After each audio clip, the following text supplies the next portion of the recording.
আসসালামু আলাইকুম। পিআর প্রশ্নে গণভোট আগে না সংসদ নির্বাচনের ভোটের সাথে, উচ্চকক্ষে না নিম্নকক্ষে, এই বিষয় তিনটি নিয়ে ঝুলে আছে ঐকমত্য কমিশনের চূড়ান্ত বৈঠক এবং রাজনৈতিক দলের মধ্যে ঐকমত্য সিদ্ধান্ত। সর্বশেষ গত রবিবার ঐকমত্য কমিশনের বৈঠক অনুষ্ঠিত হয়। সেই বৈঠকে সবাই একমত হয় যে জুলাই সনদ বাস্তবায়ন করা হবে এবং পিআর প্রশ্নে যে বিষয়টি রয়েছে সেটা কখন কিভাবে হবে সেটা জাতীয় সংসদ নির্বাচনের সাথেই একসাথেই গণভোটটি হবে নাকি আগে হবে না পরে হবে, এই বিষয়টি নিয়ে রাজনৈতিক দলগুলো চূড়ান্ত সিদ্ধান্তে পৌঁছাতে পারে না। তো এই ইস্যুকে ঘিরে রাজনৈতিক অঙ্গনে যে ঘনঘটা, যে উদ্বেগ, যে ঐকমত্যের জায়গাটি পৌঁছাতে না পারার যে বিষয়টি, সেই বিষয়গুলোকে মাথায় রেখেই আজ বেলা 2টায় আবার জাতীয় ঐকমত্য কমিশনের বৈঠক অনুষ্ঠিত হতে যাচ্ছে।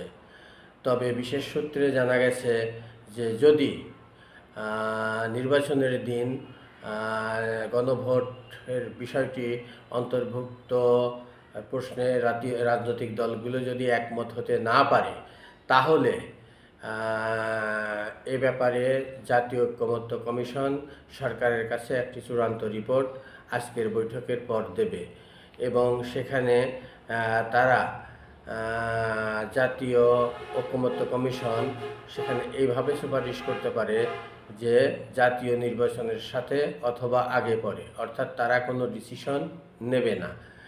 এই প্রশ্ন সংসদের উচ্চকক্ষে পিআর পদ্ধতি বাস্তবায়ন হবে না নিম্নকক্ষে হবে না উভয় কক্ষেই হবে, সেই বিষয়টিও জাতীয় ঐকমত্য কমিশন সরকারের সিদ্ধান্তের উপর ছেড়ে দেবে।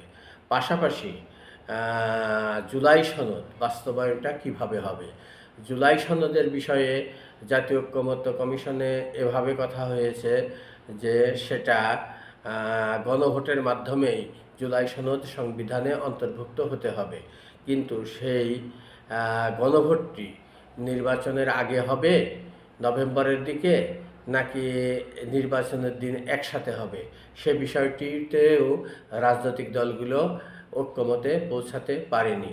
কাজেই এখানে দেখা যাচ্ছে যে জুলাই সনদ গণভোটে যাবে কি যাবে না, নাকি সরকারের নির্বাহী আদেশে প্রজ্ঞাপনের মাধ্যমে এটাকে সংবিধানে সংযুক্ত করা হবে, সেই সিদ্ধান্তটি আসবে, নাকি একটি গণভোট দেওয়া হবে, সেই গণভোটের মাধ্যমে জুলাই সনদটি সংবিধানের অন্তর্ভুক্ত করা হবে। আর যদি গণভোট দেওয়া হয় তাহলে সেই গণভোটটি জাতীয় সংসদ নির্বাচনের আগে না পরে দেওয়া হবে অথবা সংসদ নির্বাচনের দিনে দেওয়া হবে, সেই বিষয়টিও ঝুলে আছে।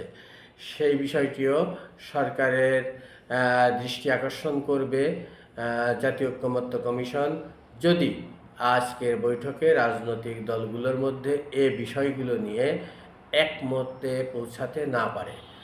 তো এ পর্যন্ত যেটা দেখা যাচ্ছে যে বিএনপি পিআর প্রশ্নে তাদের দ্বিমত রয়েছে, তারা পিআর পদ্ধতিতে যেতে অনীহা প্রকাশ করেছে এবং বলেছে যে এদেশের মানুষ পিআর কি সে বিষয়টি বোঝে না, অতএব পিআরে যাওয়া যাবে না। আর জামাত এ ব্যাপারে পিআরের প্রশ্নে আন্দোলন করছে, জামাত সহ আরও 6টি ইসলামী দল। তাদের বক্তব্যটা হচ্ছে যে পিআর পদ্ধতিতে গেলে তাদের লাভটা হচ্ছে, যেমন মনে করেন জামাতের আমির সিলেট থেকে, জামাতের সেক্রেটারি খুলনা থেকে নির্বাচন করবে, কিন্তু তারা নিশ্চিতভাবেই পরাজিত হবে। কিন্তু পিআর পদ্ধতিতে চালু হলে তখন কে এমপি হবে সেই দায়িত্বটি থাকবে হচ্ছে দলের উপরে। অতএব দলের উপরে যখন সিদ্ধান্তটি থাকবে তখন জামাতের যিনি আমির, জামাতের যিনি সেক্রেটারি মহাসচিব, তারা আলটিমেটলি তাদের নামকে প্রস্তাব করা হবে এমপি হিসাবে, তারা সংসদে যাওয়ার পর তাদের সুবিধা হবে। কিন্তু সরাসরি ভোট হলে জামাতের আমির সহ, সেক্রেটারি আমির সহ অনেক নেতাই নির্বাচনে পরাজিত হবে। আর সেই পরাজয়ের ভর থেকেই মূলত জামাত পিআর পদ্ধতিটি চাচ্ছে। কাজেই এখন দেখা যাক আজকের ঐকমত্য কমিশনের বৈঠকে রাজনৈতিক দলগুলো চূড়ান্ত সিদ্ধান্তে পৌঁছাতে পারে কিনা। আর যদি না পারে তাহলে ঐকমত্য কমিশন সরকারের কাছে কি সুপারিশ করে। আসসালামু আলাইকুম। পিআর প্রশ্নে গণভোট আগে না সংসদ নির্বাচনের ভোটের সাথে, উচ্চকক্ষে না নিম্নকক্ষে, এই বিষয় তিনটি নিয়ে ঝুলে আছে ঐকমত্য কমিশনের চূড়ান্ত বৈঠক এবং রাজনৈতিক দলের মধ্যে ঐকমত্য সিদ্ধান্ত। সর্বশেষ গত রবিবার ঐকমত্য কমিশনের বৈঠক অনুষ্ঠিত হয়।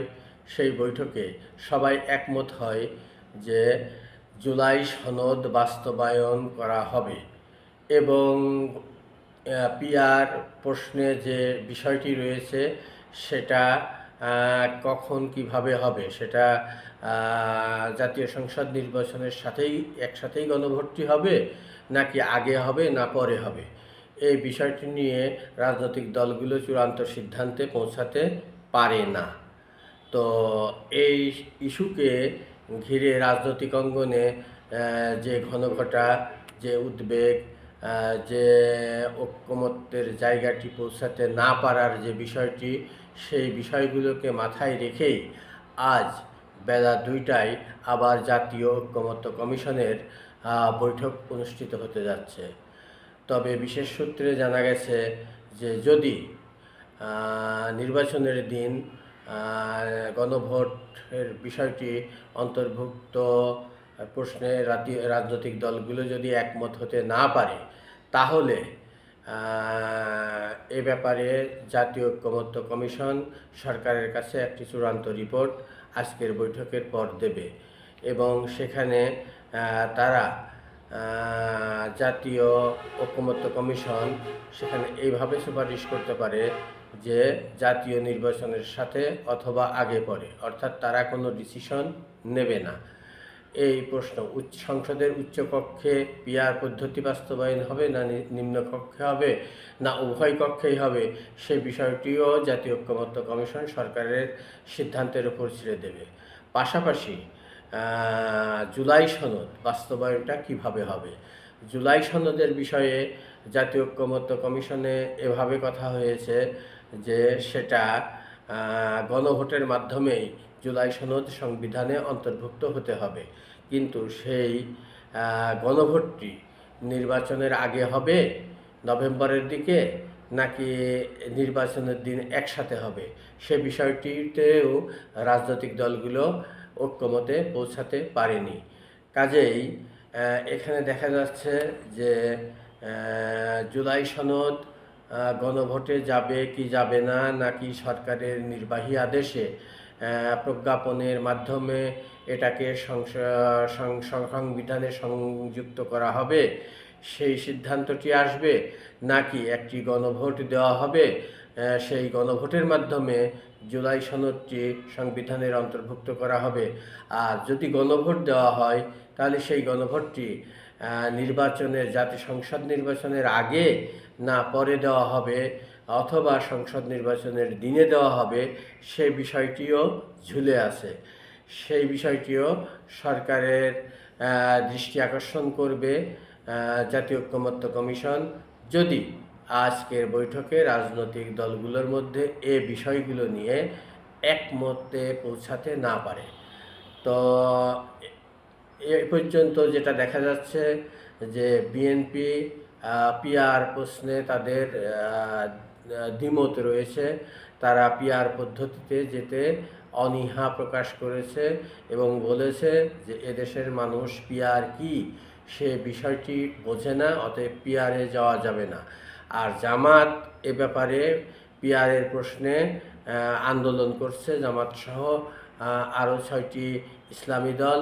তাদের বক্তব্যটা হচ্ছে যে পিআর পদ্ধতিতে গেলে তাদের লাভটা হচ্ছে, যেমন মনে করেন জামাতের আমির সিলেট থেকে, জামাতের সেক্রেটারি খুলনা থেকে নির্বাচন করবে, কিন্তু তারা নিশ্চিতভাবেই পরাজিত হবে। কিন্তু পিআর পদ্ধতিতে চালু হলে তখন কে এমপি হবে সেই দায়িত্বটি থাকবে হচ্ছে দলের উপরে। অতএব দলের উপরে যখন সিদ্ধান্তটি থাকবে, তখন জামাতের যিনি আমির, জামাতের যিনি সেক্রেটারি, মহাসচিব, তারা আলটিমেটলি তাদের নামকে প্রস্তাব করা হবে এমপি হিসাবে। তারা সংসদে যাওয়ার পর তাদের সুবিধা হবে। কিন্তু সরাসরি ভোট হলে জামাতের আমির সহ, সেক্রেটারি আমির সহ অনেক নেতাই নির্বাচনে পরাজিত হবে। আর সেই পরাজয়ের ভর থেকেই মূলত জামাত পিআর পদ্ধতিটি চাচ্ছে। কাজেই এখন দেখা যাক আজকের ঐকমত্য কমিশনের বৈঠকে রাজনৈতিক দলগুলো চূড়ান্ত সিদ্ধান্তে পৌঁছাতে পারে কিনা। আর যদি না পারে তাহলে ঐকমত্য কমিশন সরকারের কাছে কী সুপারিশ করে।